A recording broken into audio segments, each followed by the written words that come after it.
मैं हूँ आपका दोस्त मोहम्मद आज़म समीर। दोस्तों, आज जो कंट्री मेरे लिस्ट में है ना, वो है जी इंडोनेशिया, जो कि आलम इस्लाम का सबसे ज़्यादा आबादी रखने वाला मुल्क है। जकार्ता इसका कैपिटल है। इसके अलावा और बहुत से जजीरे हैं, और इंडोनेशिया को देखने के बाद, इसका बाली देखने के बाद आपका विजन ही चेंज हो जाएगा।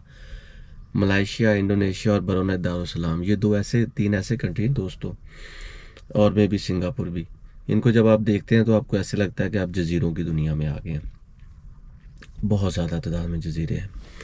खैर, इनका कल्चर भी बहुत अच्छा है और पाकिस्तान के साथ वैसे भी मोहब्बत करते हैं। अगर हम दोस्तों बात करें ना इंडोनेशिया के वीज़ा की, तो रिसेंटली उन्होंने लॉन्च किया जी ई वीज़ा सर्विसेज हैं तो बहुत अच्छी, लेकिन इसकी जो पायदारी थी, जो आपकी ट्रैवल हिस्ट्री में अहम किरदार अदा करता है ना बढ़ाने में, वो है जी इसका स्टिकर वीज़ा। खैर, आप इसका स्टिकर वीज़ा भी ले सकते हैं, लेकिन जो ऑनलाइन सर्विसेज है ना, वो आपको बर वक्त आपकी एप्लीकेशन को हैंडल करती हैं, और आप अपने डॉक्यूमेंट्स भी सबमिट कर सकते हैं। तो मेरा हाल इतनी टाइप्स है ना इंडोनेशिया की ई वीज़ा की, क्या आपकी सोच है? बिजनेस वीज़ा हो, इन्वेस्टमेंट वीज़ा हो, इवन दो वो गोल्डन वीज़ा की भी ऑफ़र देते हैं, आपको वहाँ पे सेकंड होम की भी ऑप्शन देते हैं। तो आपको यूट्यूब में बहुत सी ऐसी वीडियोस मिलेंगी जिसमें उन्होंने बताया गया कैसे अप्लाई करते हैं इंडोनेशिया का ई वीज़ा। उसका प्रोसेस सेम है, मैं आपको उसी साइट पे ले जाऊंगा, और ऑनलाइन उसका वही आपने अपना नाम, पता, तस्वीर, अपने पासपोर्ट की इंफॉर्मेशन पुट करनी होती है, और उसके अलावा और इसके डिफरेंट वीज़ा की डिफरेंट फ़ी भी है, ठीक है, जो तकरीबन 10,000 से लेकर कोई 25,000 तक के दरमियान होगी। तो विद इन 2 वीक्स आपका वीज़ा भी आ जाता है, समटाइम 1 वीक में भी वीज़ा आ जाता है आपकी ईमेल पे। तो ज़रूरी बातों में आपकी ईमेल ठीक होनी चाहिए और परफेक्ट होनी चाहिए। जहाँ तक इसकी वेबसाइट की बात है ना दोस्तों, तो ये देखें, इसका लिंक मैं वीडियो के डिस्क्रिप्शन में दे रहा हूँ। Ministry of immigration and corrections, ठीक है, ये है जी डायरेक्टोरेट जनरल ऑफ इमिग्रेशन। ये official immigration services website for Indonesia है। इसमें ई वीज़ा है, आप यहाँ पे अप्लाई कर सकते हैं, स्टे परमिट भी है, और इसके अलावा सिटीज़नशिप भी है। मैंने जैसे आपको पहले बताया कि ये सेकंड होम की भी ऑप्शन देता है इंडोनेशिया। यहाँ पे बड़े मसाइल हैं, लेकिन लोग जाते हैं। जहाँ तक इसको हम ई वीज़ा पे जब हम क्लिक करते हैं ना दोस्तों, तो आपने सबसे पहले अपनी नेशनैलिटी देनी होती है। आप हैं जी रहते पाकिस्तान के अंदर, ये आ गया जी पाकिस्तान, ठीक है।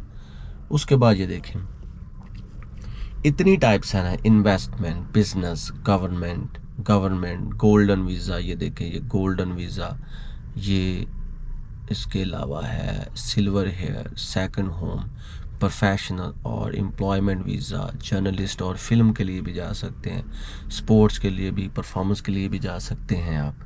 मिलेनियस टाइप्स हैं, और वहाँ भी कॉन्फ्रेंस वगैरह, इन तमाम चीज़ों को आप कर सकते हैं अटेंड।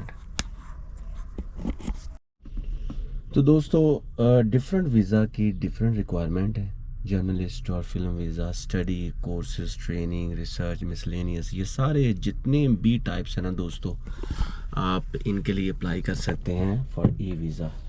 इन तमाम की जो एप्लीकेशन का प्रोसेस है वो एज ए ई वीज़ा ही है, ठीक है।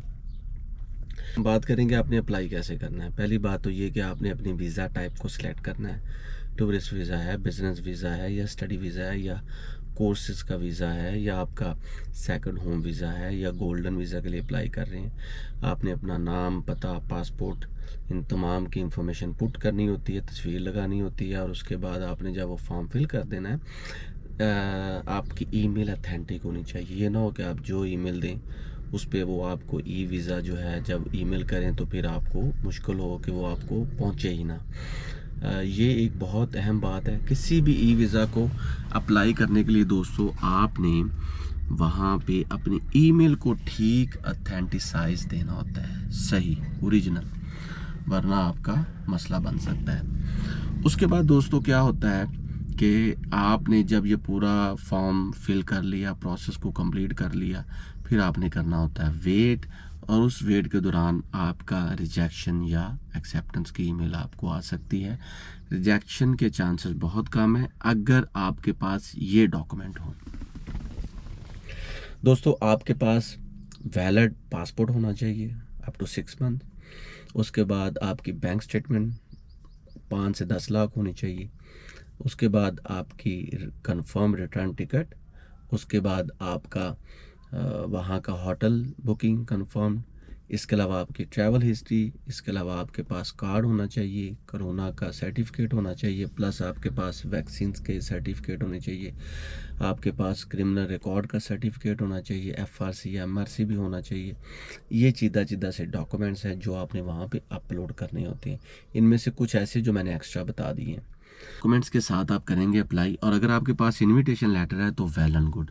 एक चीज़ ध्यान में रखिए, ऊपर लिखा हुआ है आपका कोई भी इनवाइटी इंडोनेशिया से आपके लिए अप्लाई करे, ये ज़रूर लिखा होता है, लेकिन ये ज़रूरी भी नहीं है, ठीक है। अगर आपकी बैंक स्टेटमेंट, एक दोस्त है उनकी कोई 30-35 लाख की बैंक स्टेटमेंट है, तो उन्होंने उनको वीज़ा दे दिया।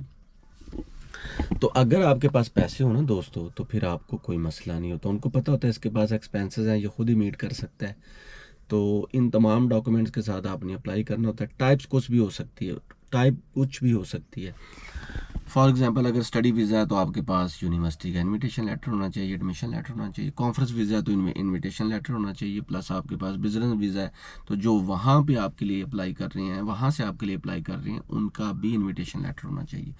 तो वीज़ा टाइप्स के हिसाब से उसकी रिक्वायरमेंट है। तो सबसे आसान अज़रबैजान का वीज़ा होता है, ऑनलाइन अप्लाई करना, और उसके बाद मेरा ख्याल है इंडोनेशिया का आसान तरीन ई वीज़ा है जो कि आप घर बैठे ही हासिल कर सकते हैं। किसी एजेंट को कोई पैसे देने की कोई ज़रूरत नहीं, और अल्लाह ना करे अगर आप रिजेक्ट भी हो जाते हैं तो थोड़े बहुत पैसों का नुकसान होगा, 8-10 हज़ार का, लेकिन आपको पता चल जाएगा किस वजह से आपकी रिजेक्शन हुई है।